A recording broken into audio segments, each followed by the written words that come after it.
इस पुस्तक में आपने शुरुआत जो की है वो इसी बात से की है कि ये हर व्यक्ति अपने जीवन में विपरीत स्थितियों का सामना करता है, संघर्ष का सामना करता है, नकारात्मकता, मतलब हर व्यक्ति के जीवन में ऊंचाई और निचाई ये दोनों जीवन के पहलू हैं।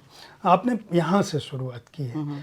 इसकी कोई विशेष वजह थी कि बजाय आपने सीधे सीधे अच्छी बात लिखने के आपने शुरुआत की एडवर्सिटी से कि नहीं, हर आदमी जो है वह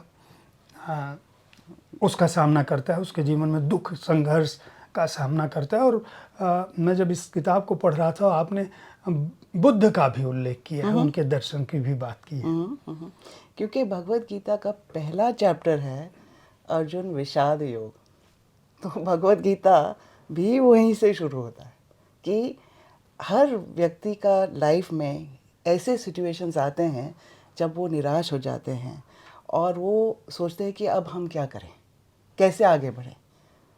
तो इसका जो समाधान है, इसका जो शिक्षा है, ये श्री कृष्ण देते हैं भगवत गीता में हमें बहुत अच्छी तरह से कि हम जीवन जी सकते हैं बिना दुख के, अगर हम हमारा सोच अगर हम बदल दें, अगर हम दृष्टिकोण बदलने से बस जीवन भी बदल जाता है। बस यही है कि दृष्टिकोण बदलना है।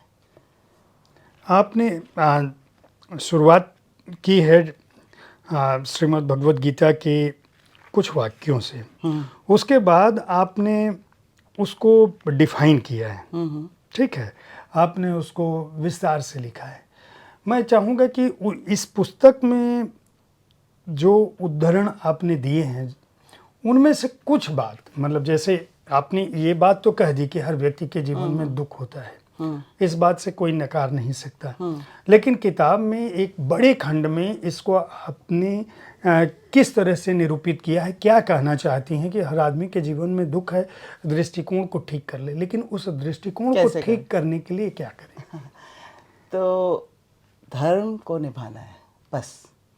और धर्म क्या होता है, आजकल हम धर्म को सोचते हैं कि ये कोई मज़हब है या धर्म कर्तव्य है या दायित्व है, ऐसे हम सोचते हैं धर्म के बारे में। पर एक्चुअली धर्म का जो असली अर्थ है वो है सही कर्म करना उस परिस्थिति में जो बहुजन के हित में है, इसका मतलब है धर्म। तो ये अर्थ अगर हम सोच के आगे बढ़े अपने लाइफ में तो हमें सुख शांति मिलती है और औरों को भी। क्योंकि एंड में भगवत गीता का एंड में कहते हैं यत्र योगेश्वर कृष्ण यत्र पार्थो धनुर्धरः तत्र श्रीर विजयोर्भूतिः ध्रुवा नीतिर मतिर मम। तो ये संजय कहते हैं धृतराष्ट्र को कि जहाँ पे योगेश्वर कृष्ण हैं, मतलब धर्म के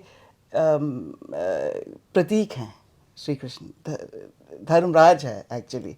सो जहाँ पे श्री कृष्ण है, जहाँ पे अर्जुन है, जो सच्चे दिल से जो का व्यक्ति जो है, अर्जुन का नाम का अर्थ है सीधा सीधा व्यक्ति, जैसे उसका नाम आर्जवम से आता है।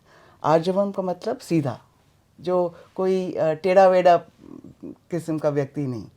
तो जहाँ ऐसे व्यक्ति और जहाँ श्री कृष्ण एक साथ हैं वहाँ विजय निश्चित है।